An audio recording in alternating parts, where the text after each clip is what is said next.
இருக்கிறது. 25 லட்சம் வாங்கிய கடன் 4.5 கோடியாக 27 ஆண்டுகளில் நிர்வாகத்திலே இருந்தவர்களால் என்ன நிர்வாகம் செய்யப்பட்டிருக்கிறது? சங்கத்திலே திருமண மண்டபம் இருந்தது, சங்கத்திலே பிரிவு தியேட்டர் இருந்தது, சங்கத்திலே டப்பிங் தியேட்டர் இருந்தது, சங்கத்திலே கேண்டீன் இருந்தது, சங்கத்திலே 2 நடன ஒத்திகை அரங்கம் இருந்தது. இத்தனையும் இருந்து வெறும் 25 லட்சம் ரூபாய் எப்படி 4.5 கோடியாக மாறியது? 4.5 கோடியாக மாறிய கடனை விஜயகாந்த் அவர்கள் தலைமையிலே கல்வி நிகழ்ச்சி அடைத்து மீதி தொகையாக 1.5 கோடி வைப்பு நிதியாக இருக்கிறது சங்கத்திலே என்று நீங்கள் தான் பொதுக்குழுவை கூட்டி சொன்னீர்கள். நீங்கள் தான் பொதுக்குழுவை கூட்டி 1.5 கோடி சங்கத்திலே வைப்பு நிதியாக இருக்கிறது என்று சொன்னீர்கள்.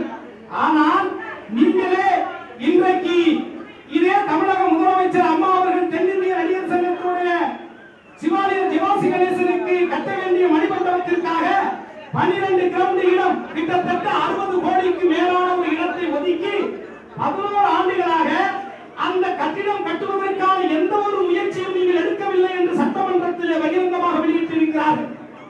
அதுவும் குறிப்பாக அந்த கட்டிடத்திற்கான இடம் ஒதுக்கப்பட்ட இடத்தில் 4.5 லட்சம் ரூபாய் பொதுப்பணித்துறைக்கு நீங்கள் கட்ட வேண்டும் என்று கேட்ட பொழுது 2 லட்சம் தான் கட்ட முடியும், எங்கள் இடத்திலே பணம் இல்லை என்று நீங்கள் தான் சொல்லியதாக முதலமைச்சர் அவர்கள் சட்டமன்றத்தில் சொல்லியிருக்கிறார்கள்.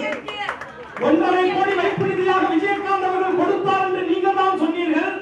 ஆனால் 4 லட்சம் ரூபாய் இல்லை என்று நீங்கள் தான் சொல்லுகிறீர்கள். ஆக உங்களுக்கு பணம் ஒரு பொருட்டு அல்ல, சிவாஜி கணேசனுக்கு மணிமண்டபம் வந்துவிடக் கூடாது என்பதை நீங்கள் தீர்க்கமாக இருக்கிறீர்கள். எந்த ஒரு சூழ்நிலையும் சிவாஜி கணேசனுக்கு மணிமண்டபம் கட்டிவிடக் கூடாது என்பதிலே நீங்கள் தீர்க்கமாக இருந்திருக்கிறீர்கள் என்பதை மறுக்க முடியாத ஒரு உண்மையாக எனக்கு வெளிப்படுகிறது. ஆகவே பொய்களை திரும்ப திரும்ப சொல்லுவதும், இப்பொழுது என்னை அருமை அண்ணன் ராதாரவன் சொல்லுகிறாரா, கருணாஸ் எல்லாம் ஒரு ஆளா, அவன் எனக்கு ஒரு கொசு, அவன் எனக்கு ஒரு கொசு என்று சொல்லுகிறார். வயதிலே பெரியவர்களாக இருந்தாலும் நீங்கள் எப்படி நடந்து கொள்கிறீர்களோ அப்படித்தான் மற்றவர்கள் உங்களை நடத்துவார்கள். நீங்கள் என்ன பேசுகிறீர்களோ அதை பொறுத்துத்தான் மற்றவர்களும் பேசுவார்கள்.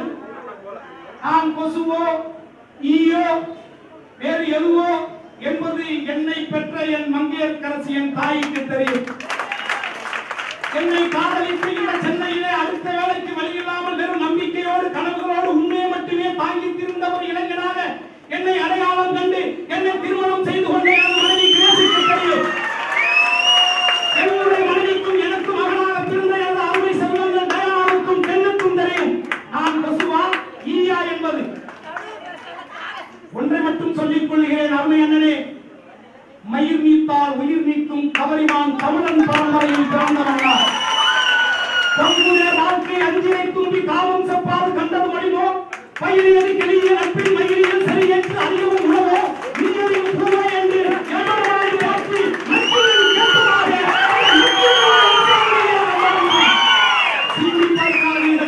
இது தேர்தல்.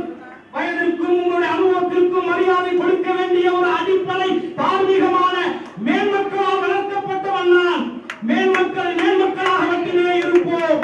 தேவையில்லாமல் எங்களை உதாசீனப்படுத்தாதீர்கள். உங்களிடத்தில் நாங்கள் கேட்டது என்ன? வெளிப்படையான நிர்வாகம். இளைஞர்களாகி எங்களுடைய கோரிக்கைகளை ஏற்றுக்கொள்ளுங்கள். முதியவர்களாகி இவரை போன்றவர்களை உணவு வைத்துக் கொள்ளுங்கள். நல்ல திட்டங்களை தீட்டுங்கள். வெளிப்படையான நிர்வாகத்தை செய்யுங்கள் என்று நான் கேட்டோம்.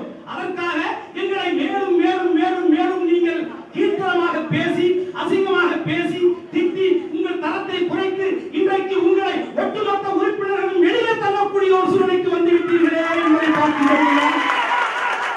வேதனையாக இருக்கிறது.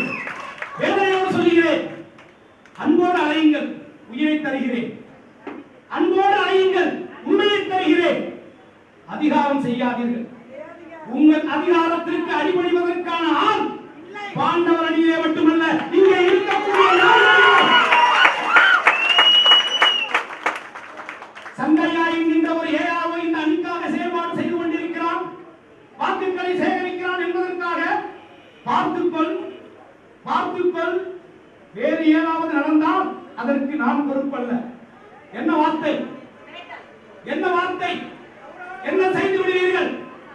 சங்கையாவை கொண்டு விடுவீர்களா? சங்கையாவின் மீது ஒரு சின்ன கீழ் விழுந்தால் அடுத்து என்ன நடக்கும் என்பதை நீங்கள் தான்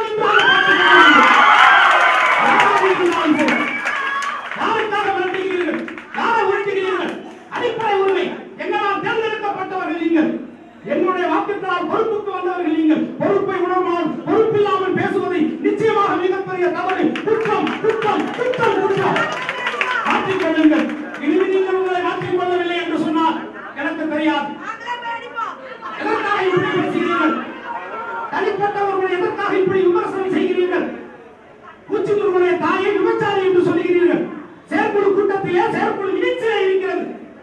வழக்கு போட்டான் என்பதற்காக அவன் தாயை கூட்டிக் கொடுப்பதற்கு சமம் என்று சொல்கிறீர்கள். யார் கொடுத்தது இந்த அதிகாரம் உங்களுக்கு?